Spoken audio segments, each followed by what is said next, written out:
国际新闻来关心以色列伫当地时间20有去攻击加沙南部的城市拉法，有一个有新30个礼拜强要特别生的妇人人不幸死亡。当地医生是赶紧甲伊破腹，互伊生囝，有顺利生落来一个查某婴仔，婴仔是平安的，毋过一出世就变孤儿。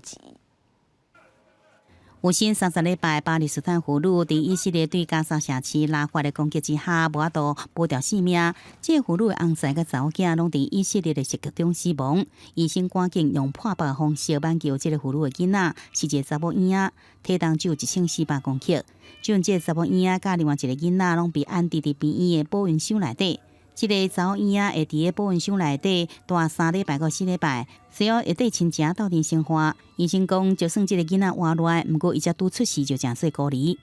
أي ذنب هيك يصير فيهم عائلة كاملة إبادة عن السجل المدني واللي نجي منهم جنين صغير بنت أختها الصغيرة نفسها تسميها الروح هي راحت ملاك وضل الروح حسبي الله ونعم الوكيل فيكم。以色列甲哈马斯教会约旦河西岸地区情势紧张，19以色列继续轰炸难民营，至少造成3名哈马斯人员甲一个15岁查甫囡仔死亡。以军讲，因也掠到8名哈马斯的嫌犯，以军受9名官兵受伤。伫20时，一个巴勒斯坦的救护车司机赶往以色列袭击的现场阿斯塞维耶。当这司机正伫甲伤者搬去救护车的时阵，向以色列军方甲民众对伊的刑砍开枪，造成这司机当场死亡。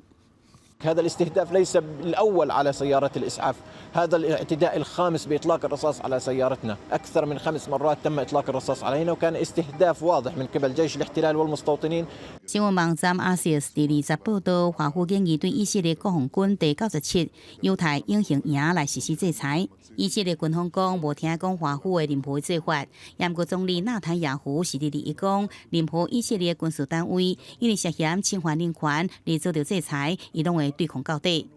בימים הקרובים נגביר את הלחץ הצבאי והמדיני על חמאס, כי זאת הדרך היחידה לשחרר את חטופינו ולהשיג את ניצחוננו. 以色列袭击伫约旦河西岸另外一座城市图勒凯尔姆，以军讲有2个巴勒斯坦人想要用尖的物件甲开枪袭击以色列的军人，以色列军人是开枪反击，也这事件至少有14名加沙民众死亡，这是这几个月来约旦河西岸发生上大的伤亡事件。公视新闻新闻批编译。